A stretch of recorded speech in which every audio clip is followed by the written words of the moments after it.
Hey everybody, this is Grace. I'm on my way to buy some fruits and vegetables, maybe just a couple of things at a grocery store that's not a chain store.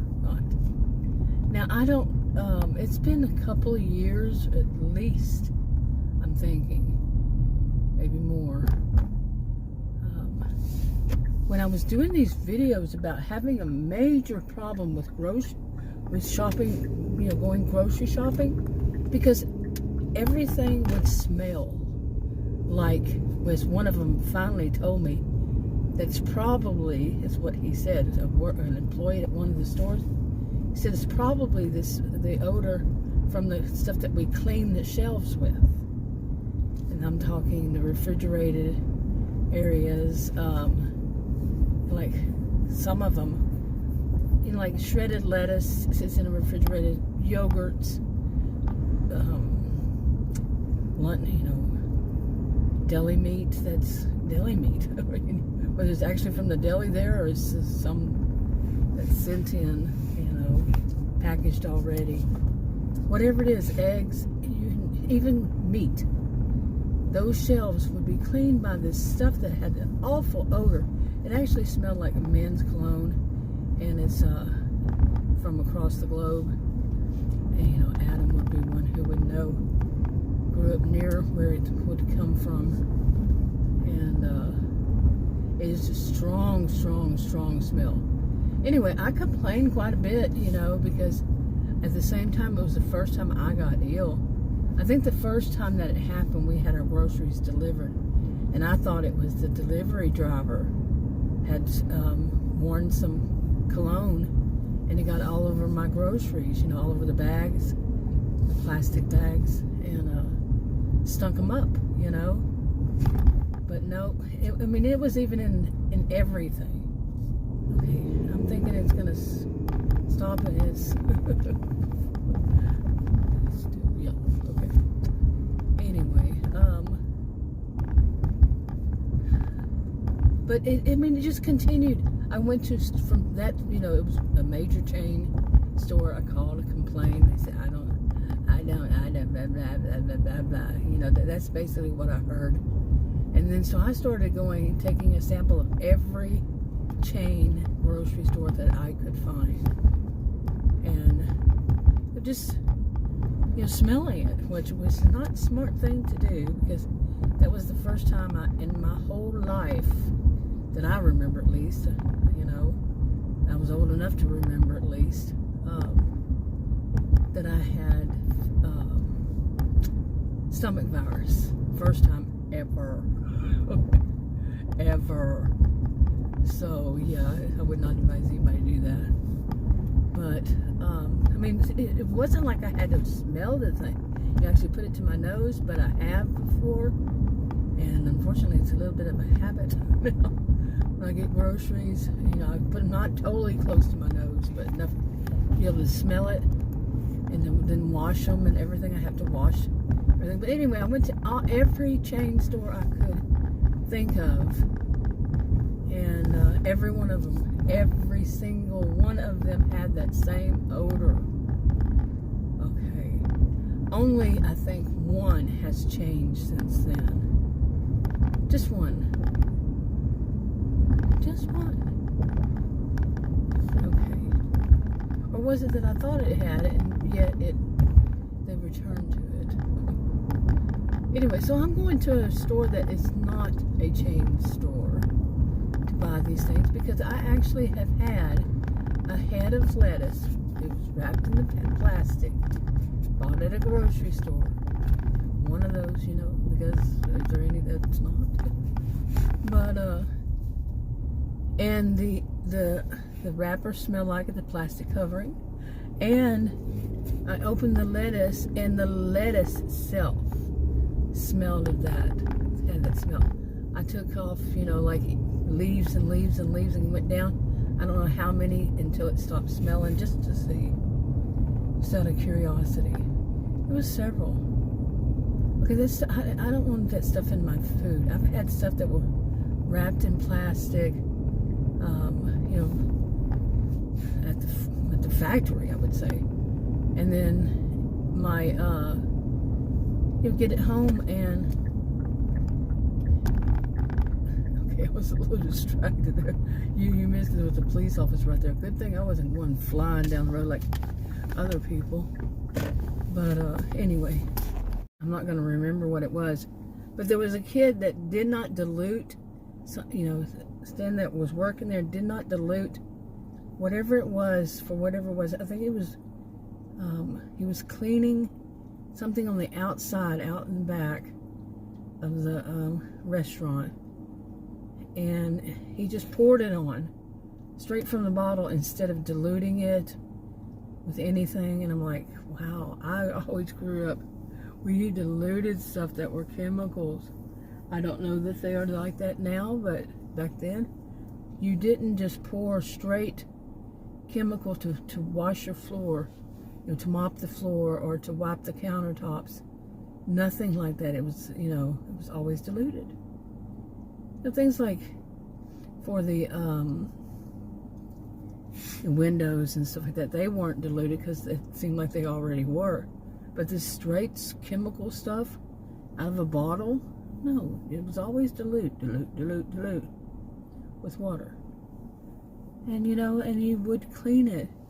I would imagine the grocery stores would then, if they put this stuff, this chemical, I don't know, this is not my field of study, but wouldn't that chemical seeping into the product, groceries, food, be bad for somebody's health? You would think they would say, oh, we better be cautious and we don't want a big old major, claim against us. At least maybe that's exactly what they needed. Okay, so anyway, I'm going to go in the only store that I know anywhere around here that is not a chain, not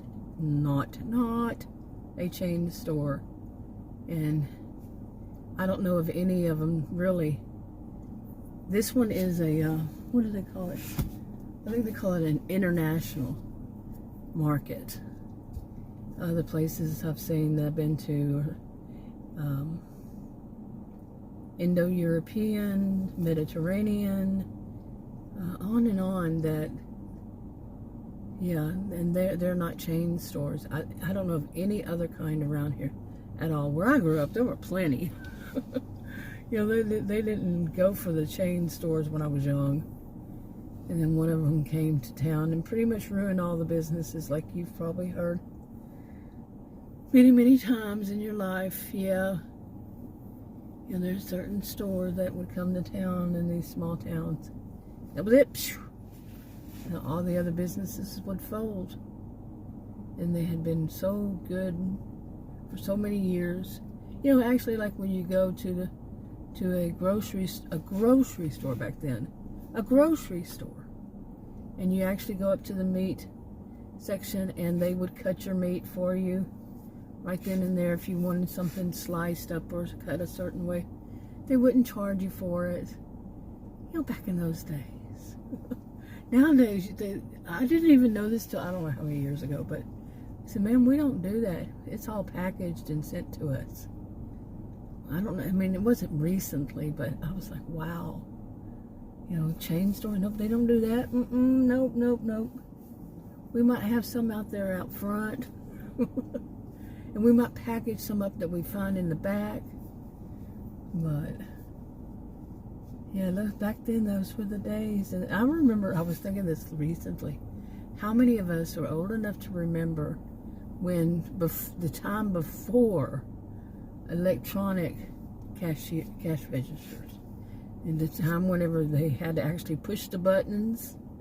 Remember all those big cash registers, the tall ones, not the flat ones. Those were electronic. Remember, saying not electronic.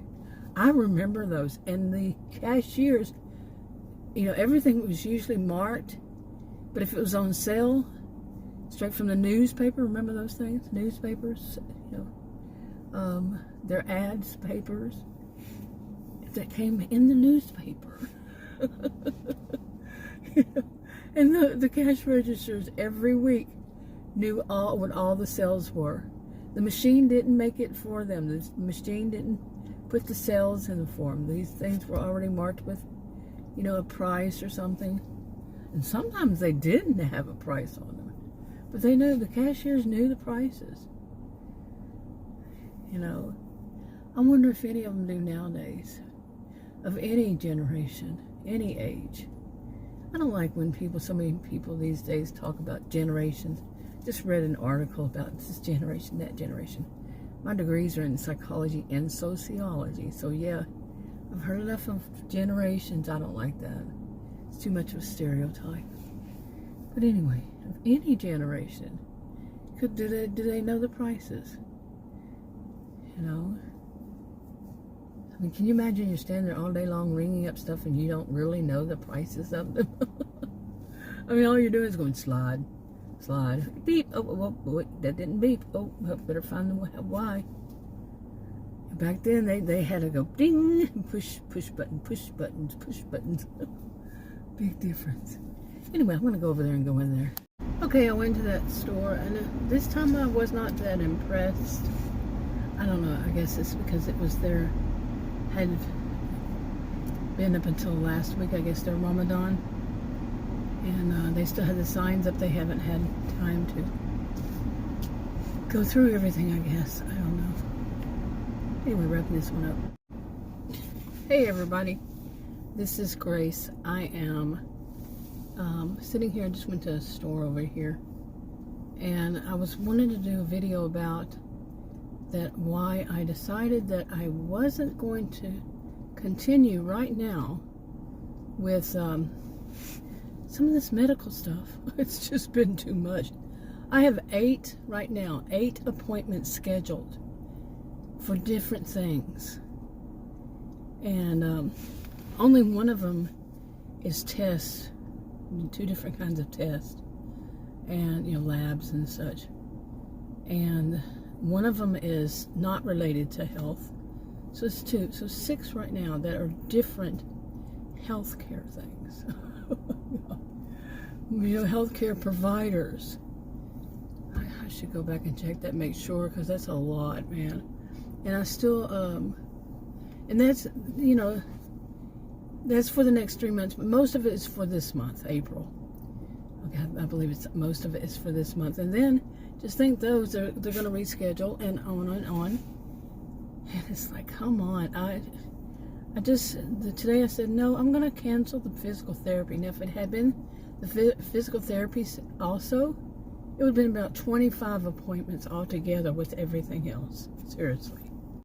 Okay, and really, this morning I woke up and I was feeling a little bit of anxiety. I spoke to one of the nurses yesterday about something, and the day before, spoke to a different nurse who put it through to that nurse to yesterday. Oh, my goodness. And it's like, okay, this is all too much. I keep saying this, too much. You know, I was in the hospital a month ago. Just the other day was a month ago. And it was, the cardiologist there put it as, he told me heart failure. He said it's a harsh name for it. Don't get don't get all worried. And the way he basically described it was just like when I went for a follow-up with another cardiologist. That's going to be my regular cardiologist. They put it as though it's just more like a warning right now, that I better shape up, kind of, you know, not physically, not like diet or something, but just it's a warning that on whatever else, all of this stuff I have to do. Oh, it's as clear as mud to me too, seriously. But I really have felt like since then, yeah, I was by myself at the time. Adam and his brother had just left the morning before then, I think it was. And when I took myself to the hospital ER and I was diagnosed, finally, after 2 years, I've been complaining. Yeah, seriously, to different, not those, but different healthcare providers. So many of them. None of them would listen. I was so, you know, none of them really listened and made the diagnose until this one. And I didn't even ask him. I was just sitting there because I was in a daze. And I really was. And he's, oh, I know what this is. You know, and he diagnosed it, and that's what it was. Put me on the correct medication, did what he had to do there, sent me home. You know, I'm just so ashamed of, I mean, not ashamed, I'm not at fault, but just all these healthcare providers, you know. Sorry, I keep losing my voice. That was me losing my voice again.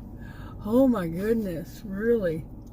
But I'm shamed for them, I guess, or shamed for the whole, you know, this is what you're turning out, or this is what the pressure they're under to take all of 5 minutes. If it used, well, I'd say some of them it's 2 minutes. That was rather consistent for a long while.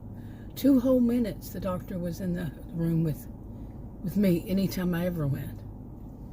And I'm not saying that's anybody else's experience or would be, but it's been mine that they just not taking the time seriously. And then they don't want to diagnose, they just want to renew prescriptions. That was my feeling, and I'm not saying every one of them. Here goes my throat again. But anyway, instead of going backwards, I'll talk about now. Today, another day, you know, I spoke to that nurse yesterday, and they want me to just try this pill that I said, I tried it 2 days, did not feel right, and they want me to start, I think she said this weekend, but that's not a week.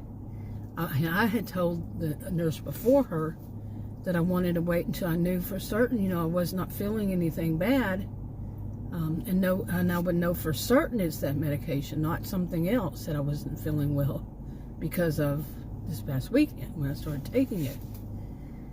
I mean, I'm not new to this. I really am not new to all this. It's not my first rodeo, you know.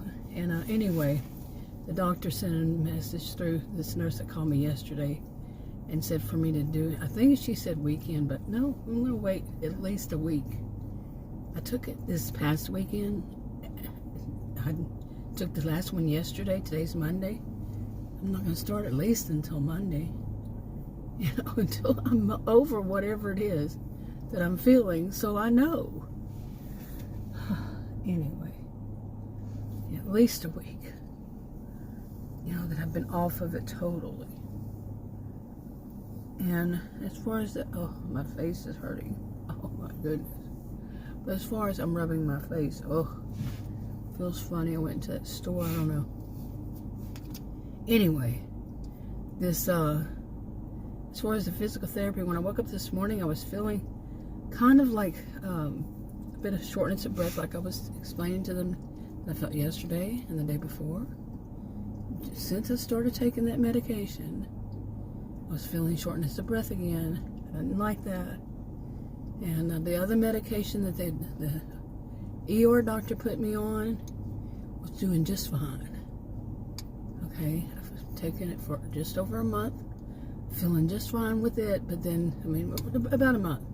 And then they add this other one, and then everything goes wrong. Well, we can kind of figure that out, but I'm not a healthcare provider, so I said, maybe we should, you get it.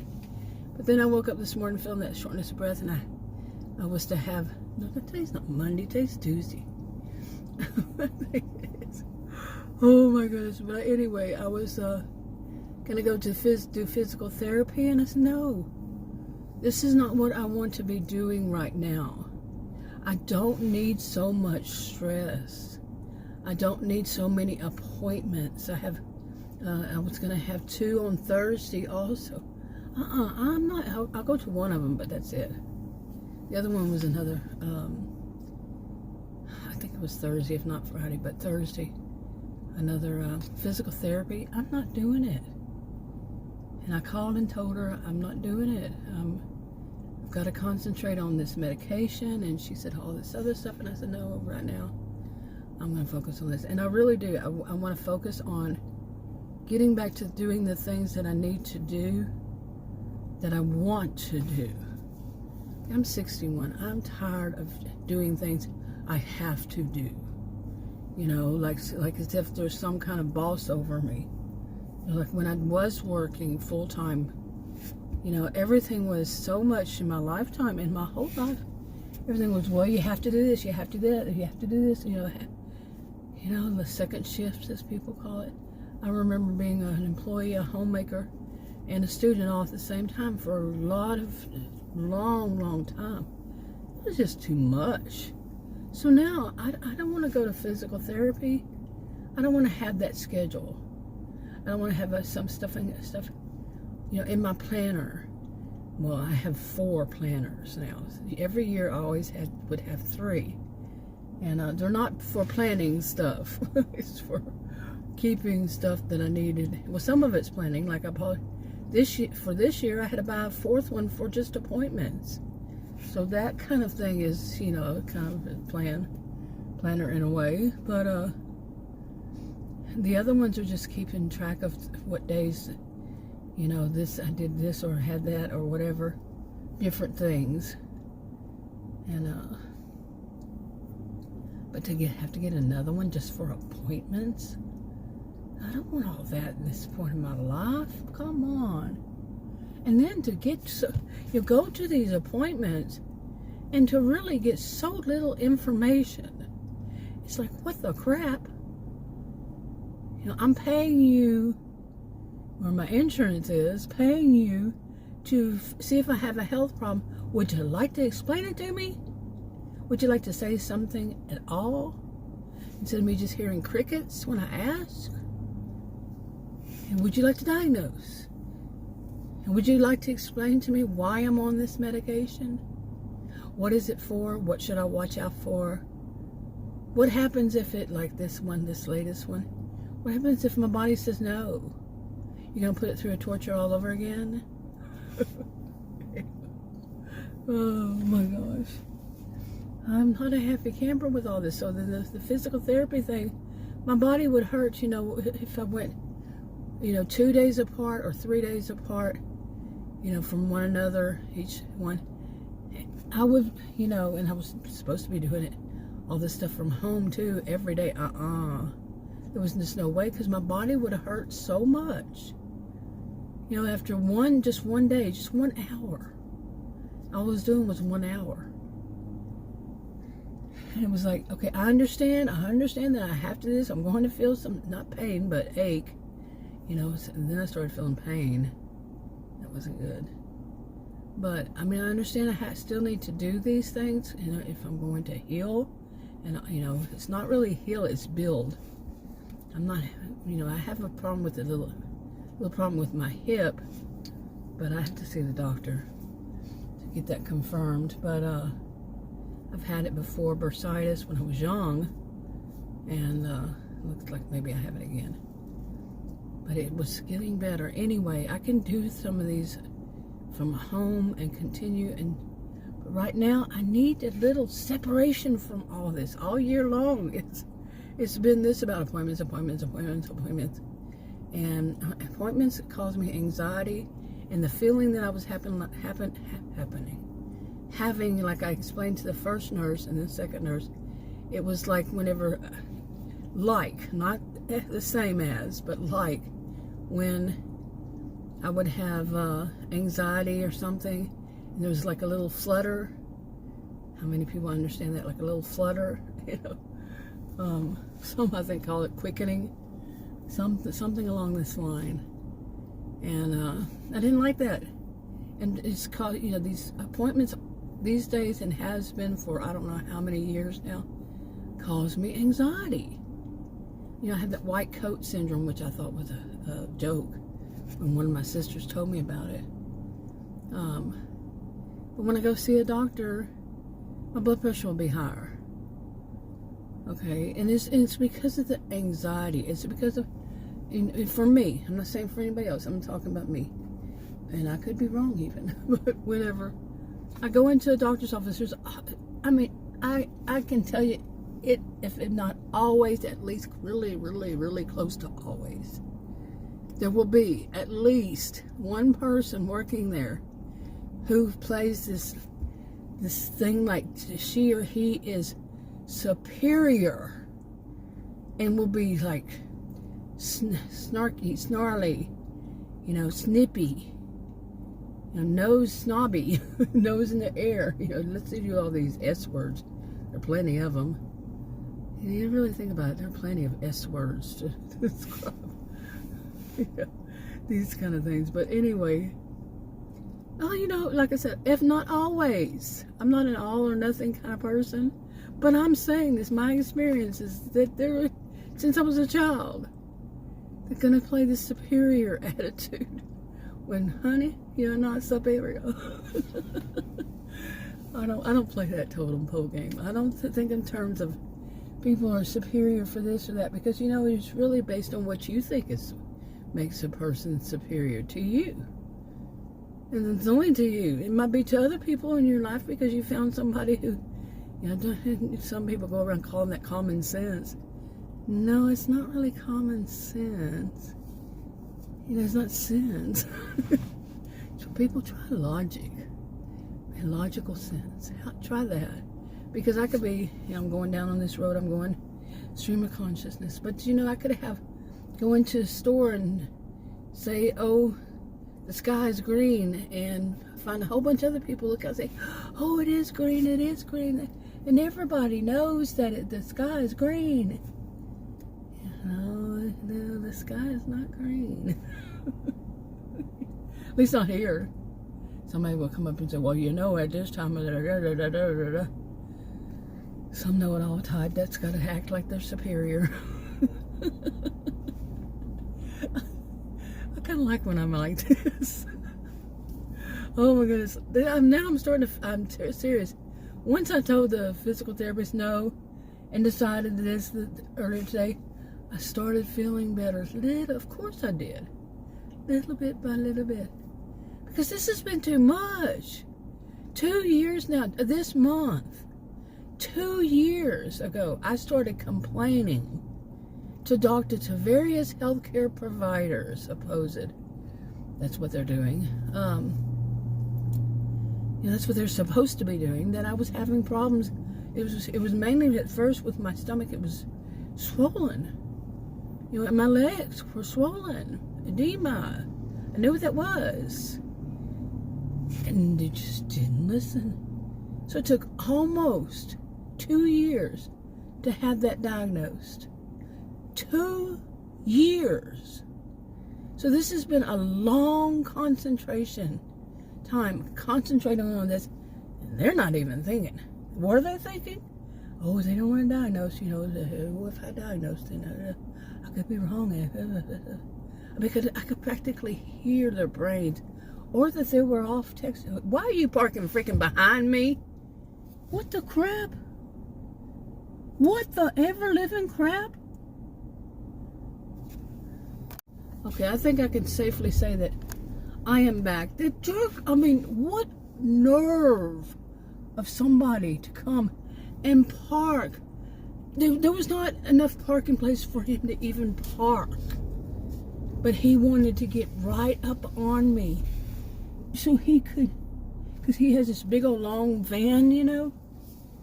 What a jerk. I mean, all that parking place, and he just has to be right on me. Seriously. I don't know. Yes, I do, actually. I actually do know herd mentality. Okay, anyway, what I was saying was, I guess I should be glad that I'm back, because I let that bother me. Lately, I haven't been letting anything bother me. You know, it's kind of like I was just living in I don't know. I really don't know what to call it. Foggy brain. Confusion, because this medication and it causes that. So here's school's over. Y'all just missed this woman. She came from pulling out over here to the right, a road to the right over here. Pulled right in front of me to go all the way across the turn and go the other direction. Just pulled. She had this another long van. This one was red. Never seen one that color before, but just, and she was going slow. Are you blind? Why are you driving? It just ran right in front of me, just slow, real, like she was taking a little Sunday drive. What is it with people these days? Okay, do you think it stopped there? No. when I was at that, went through that light, somebody come up behind me, and it was, the guy looked like he may have been all of 20, 21 years old in a little car. And apparently the way you're supposed to drive when there's nobody else coming either direction, nobody behind him, and the speed limit's right there, right in front of the fire station slash, well, there's at least one police officer there. You know, even including there, so many people do, they speed. It says 35. You can't, there's no median, no shoulder. You can't pass anybody, and they do it anyway. Too many people do it anyway. Right there. I mean, right there. Oh my gosh. Then there's a school zone. Nope, that doesn't matter. They're above it all. They're entitled to drive whatever they want to drive. And this guy was looking and watching him.